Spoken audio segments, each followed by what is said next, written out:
que eu quero falar com você sobre investimento, você investindo na sua família. De que forma, pastor? Eu trago para você algumas formas. Primeiro, anote aí: quer investir na sua família, decida amá-la com o amor que Deus lhe dá. Decida amar a sua família com o amor que Deus lhe dá. Os versos 1 e 2 diz que José, ele chorou diante dos seus irmãos. Só que José não chora lágrimas de ressentimento porque seus irmãos o venderam, o traíram. José não chora lágrimas de vingança contra a sua família que o abandonou e vendeu-o como escravo.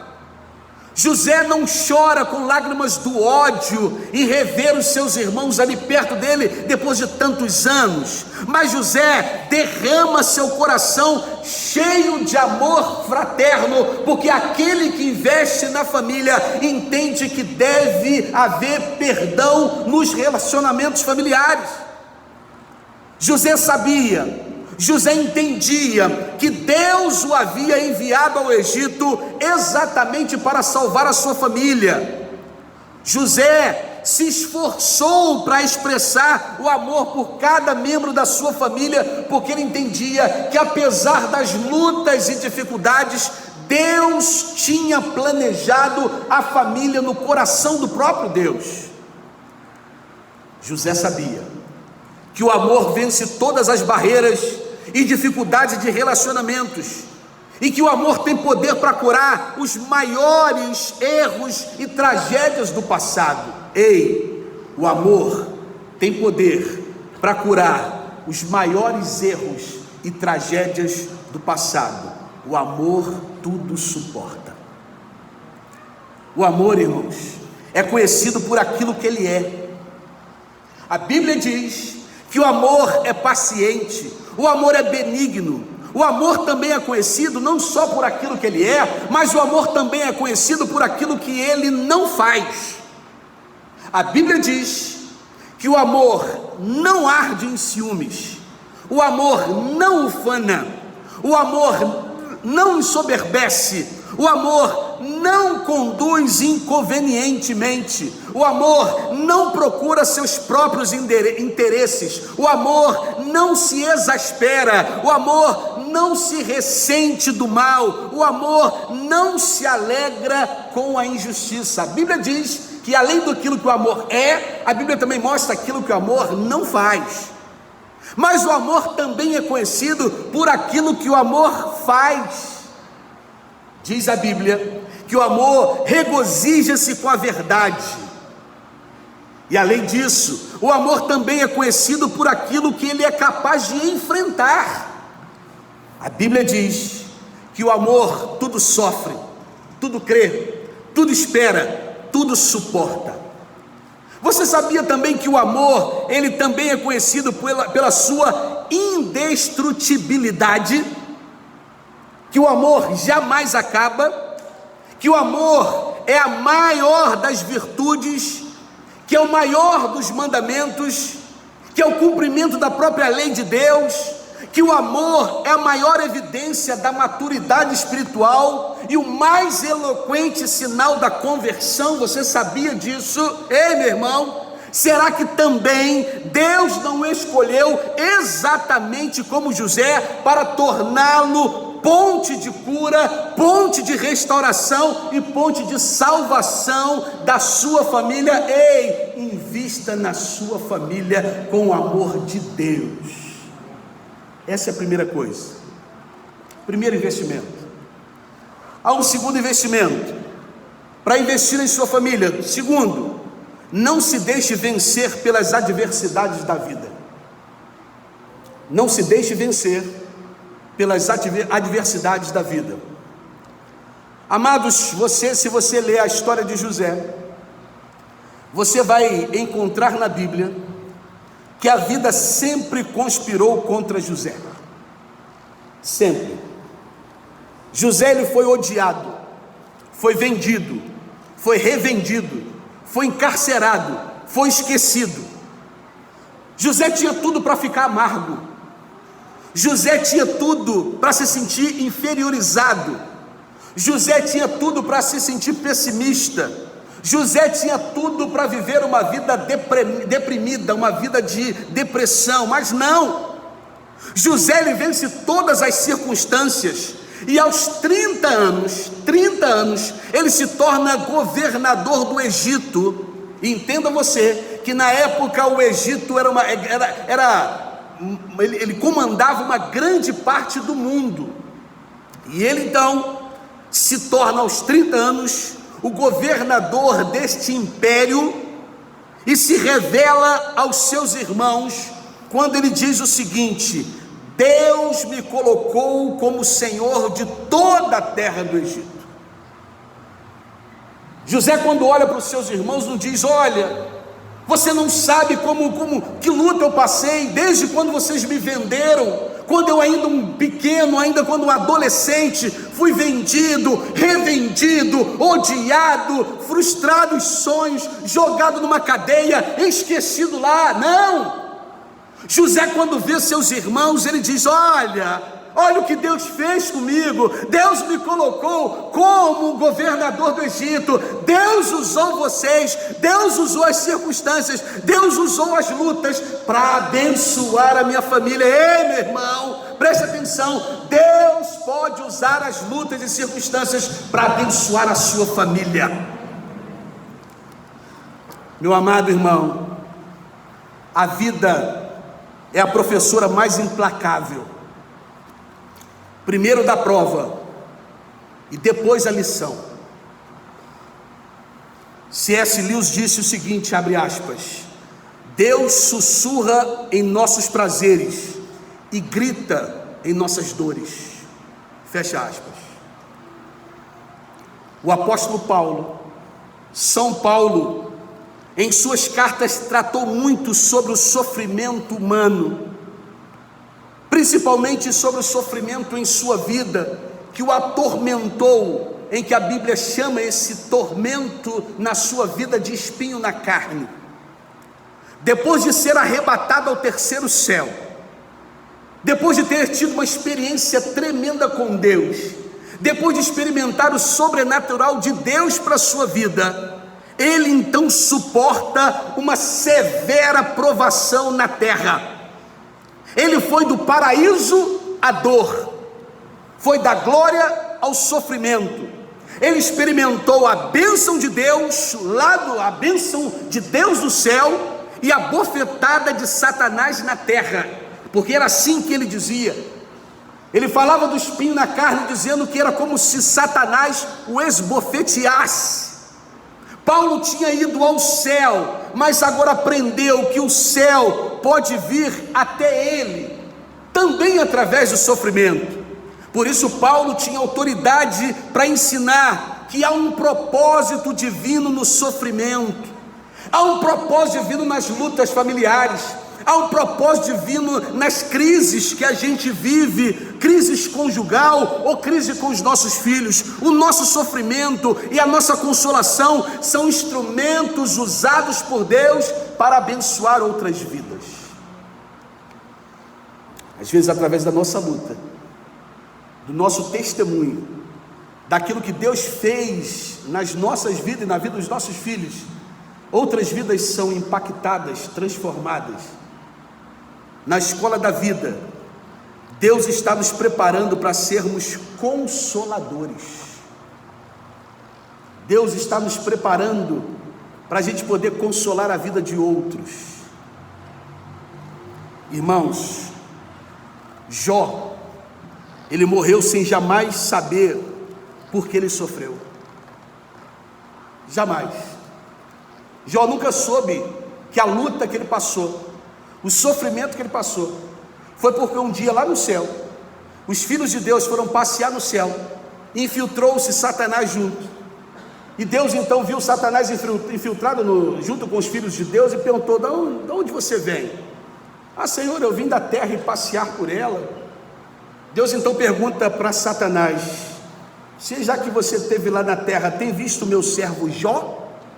Homem justo, íntegro, temente a Deus e que se desvia do mal? Satanás então, também, Senhor, é fácil ser temente a Deus, ser bom desse jeito, quando está tudo bem, quando tem uma linda família, quando tem dinheiro na conta, quando a saúde está 100%, é fácil ser temente a Deus desse jeito. Agora deixa eu tirar isso dele, o Senhor vê se ele não vai blasfemar na hora. E Deus permitiu. E você conhece o restante da história de Jó. Se você não conhece, eu convido você essa semana para você ler o livro de Jó. Jó passou por um sofrimento terrível e nunca soube que era propósito de Deus, que as lutas que ele estava passando era algo que estava acontecendo lá em cima, no campo espiritual, é que as batalhas estavam acontecendo e acabou sobrando para ele. Jó nunca soube disso, mas Jó entendeu.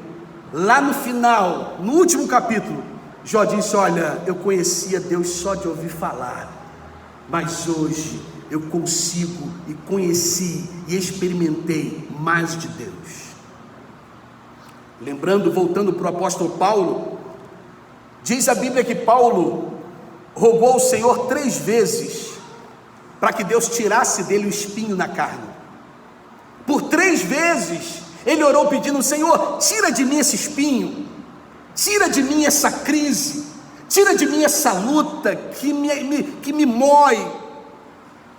Mas a Bíblia diz que ao receber a resposta, Paulo de Deus recebe: a minha graça te basta, porque o meu poder se aperfeiçoa na fraqueza. E o que Paulo aprendeu é que nós também precisamos aprender, é que quando Deus não remove o espinho, é porque tem uma razão para isso. Se Deus ainda não tirou sua luta, se Deus ainda não apaziguou a guerra na sua casa, se Deus ainda não trouxe a resposta que você está pedindo, é porque Ele tem uma razão para isso.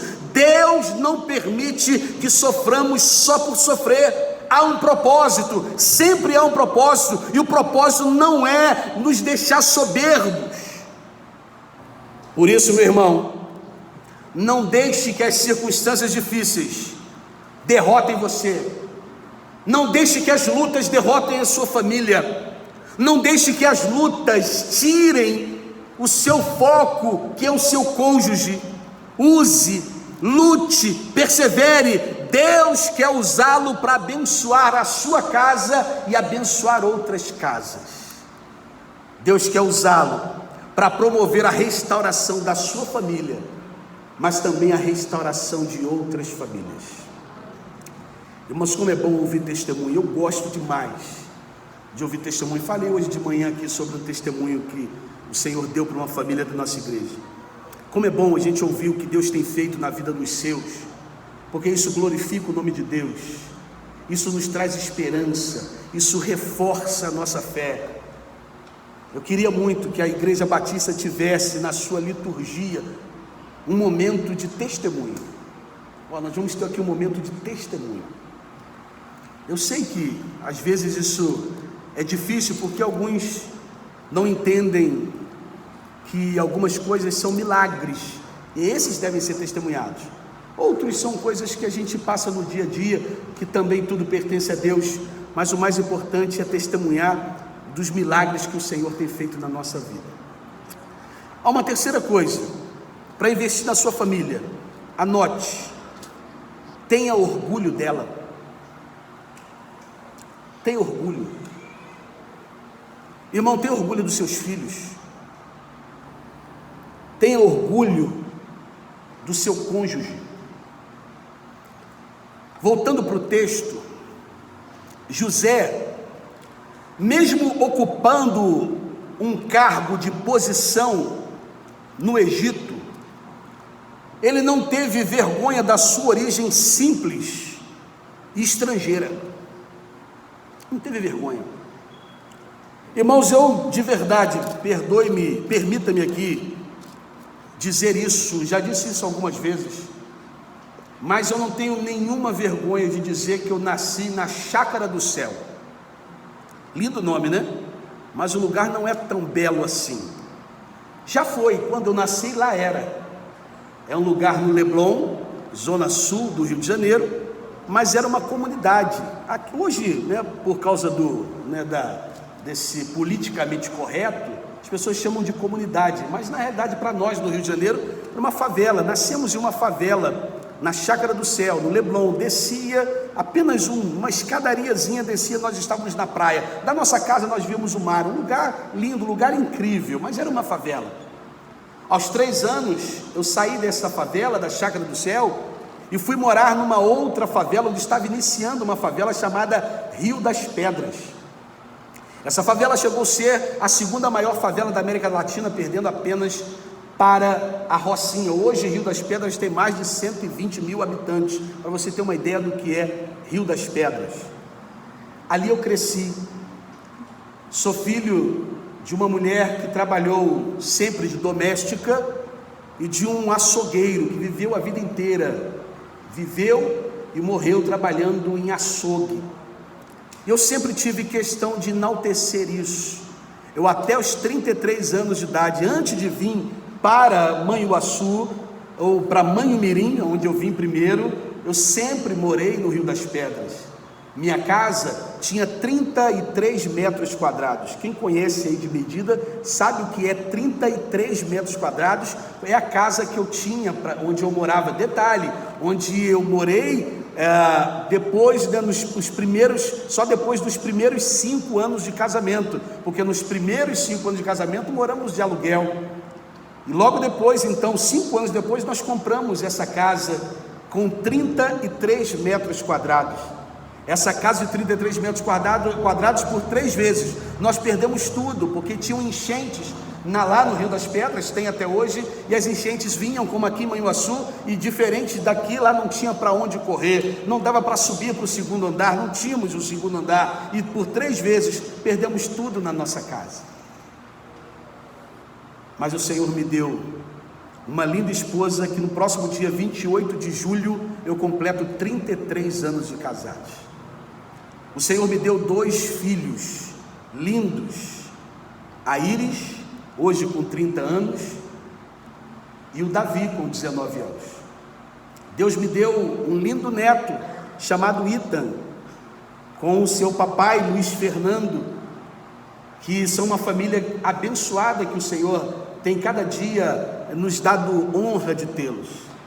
Chegando aqui em Minas Gerais, Deus me presenteou com outros filhos. Deus me deu Eliene, Deus me deu Juliano e Deus me deu Danielzinho, que também meu neto, também minha filha e também meu genro, porque é assim que Deus faz. Deus vai acrescentando pessoas especiais à nossa vida. E hoje eu posso dizer que eu sou extremamente milionário, porque Deus me permitiu investir no maior patrimônio, que é na família. E eu tenho orgulho dessa família. José era assim. José apresentou sua família a Faraó. Diz assim o texto lá em Gênesis 47: Então disse Faraó a José: Teu pai e teus irmãos vieram a ti, a terra do Egito está perante ti, no melhor da terra faz habitar o teu pai e teus irmãos. Irmãos, por meio de José, Israel e toda a família foi abençoada, física, economicamente e materialmente. Alegrem-se com a família que Deus deu a você, expresse orgulho, expresse respeito, valorize seus filhos, valorize a sua família. A nossa família, meu irmão, é o bem mais precioso que temos. Ei, valorize os seus pais, não importa se são nossos pais de verdade ou se são pais que adotaram você. O que importa é que eles te amam, que eles passaram tudo que podiam para você, ainda que dentro de suas possibilidades pequenas. Mas todos os pais, seu pai, sua mãe, merece todo o carinho, todo o respeito, pois são eles que nos dão tudo aquilo que temos, que estão sempre se esforçando para nos dar aquilo até mais do que queremos. Ei, aprenda a dar valor a essas pessoas tão especiais que você chama de pai e mãe. porque um dia você não terá mais. É natural que isso aconteça. Meu pai, com 60 anos de idade, foi embora. Meu pai me ajudou a fazer mudança para Manhumirim, colocou as coisas no caminhão em junho, dizendo: olha, dezembro eu estou de férias e eu vou passar um mês em Manhumirim com você. Meu pai extremamente saudável. Em junho ele colocou a mudança com a esperança de dezembro vir me visitar. Em setembro, eu e meu irmão Marcelo morando em Patinga, eu morando em Manhumirim, minha madrasta liga para a gente e diz: vem urgente para o Rio de Janeiro, mas vem agora, se vocês quiserem ver seu pai ainda com vida. Eu e meu irmão chegamos lá, saímos daqui, chegamos do Rio 1h da manhã, fomos para o hospital no dia seguinte pela manhã. Chegando lá, só encontramos meu pai entubado. Meu pai já não falava mais. Nós fomos até o UTI porque o médico permitiu, e nós ali oramos junto com meu pai, entregamos a vida do meu pai ao Senhor, e às 8h da noite meu pai partiu, com 60 anos de idade. Hoje temos minha mamãe, com 70 anos. Eu espero em Deus que o Senhor possa me presentear, que minha mãe viva pelo menos mais 30 anos, para que a gente possa honrá-la, amá-la, respeitá-la, porque ela é especial demais para nós, e nós precisamos, como filhos, lembrar disso, porque filhos são herança do Senhor, mas a gente não pode esquecer que são herança, porque antes os nossos pais foram bênçãos na nossa vida. Pais, tenham orgulho de seus filhos. Prepare os seus filhos para que eles possam tomar as melhores decisões por conta própria, para que eles possam enfrentar os desafios que vêm pela frente. Mais do que deixar uma herança, patrimônios, bens, empresas para o seu filho, pense em ensinar a eles coisas que talvez nunca te ensinaram. Hoje é muito comum, irmãos, nós ouvirmos a seguinte frase: eu não quero que meus filhos passem o que eu passei. E com a melhor das intenções do mundo, a gente protege, mima e não deixa que os nossos pequenos tomem os seus próprios tombos e aprendem tudo com isso. Pais inteligentes não protegem, mas desenvolvem seus filhos para as lutas da vida. É preciso começar desde cedo a conscientizar os nossos filhos, conscientizar a nova geração sobre a herança de valores das nossas famílias. Ei, meu irmão, eu quero desafiar você nesse primeiro dia de congresso a encontrar qualquer personagem bíblico que tenha desprezado a sua família e que tenha alcançado o favor de Deus. Se você desejar investir em seu relacionamento com sua família, você vai precisar ter orgulho dela, você vai precisar reconhecê-la, valorizá-la, alegrar-se com ela, porque aí sim, ela será uma bênção de Deus. E por último, para investir na sua família, seja uma pessoa humilde. Humilde, irmãos. A palavra de Deus é enfática em dizer que Deus dá graça aos humildes, mas resiste aos soberbos. A bem-aventurança não está na arrogância espiritual, mas na singeleza de coração. Jesus nos ensinou: bem-aventurados os humildes de espírito, porque deles é o reino dos céus. Os humildes de espírito são aqueles que têm plena consciência da sua pobreza, da sua pequenez, da sua incapacidade de ensinar a sua família, se não fosse a capacidade que o Espírito Santo de Deus coloca em nosso coração. Aqueles que chegam à presença de Deus consciência da sua total falência e carência da graça. Esses são felizes e a esses pertence o reino dos céus. Porém, meus amados, os arrogantes, cheios de si, que ostentam as pretensas virtudes, eles são despedidos de vazios e não justificados diante de Deus. José via em sua biografia a ação soberana de Deus. Tudo que ele alcançou, aonde ele chegou, como o segundo homem mais poderoso da terra, ele tinha total certeza que foi permissão de Deus e não foi a sua capacidade. Em todo tempo, José reconheceu que Deus era o verdadeiro agente da restauração da sua família. Não era a sua capacidade, não era seu intelecto, não era o seu poder financeiro, não era a sua influência com os reis. José tinha total consciência que o que fez a sua família ser restaurada foi o seu relacionamento com Deus. José foi apenas um canal, entretanto foi Deus quem planejou, executou e transformou a sua família. José não atribuiu sucesso aos seus próprios esforços, à sua capacidade intelectual, nem a sua facilidade de estabelecer relacionamentos. Ele foi humilde em reconhecer que o Deus Todo-Poderoso foi o único responsável pela restauração do seu relacionamento familiar. Por isso, meu irmão, meu amigo, seja humilde, sirva as necessidades práticas de sua casa, reconheça que Deus é que está patrocinando a obra da restauração da sua vida e não a sua capacidade humana. E eu concluo, meu amado, encerro,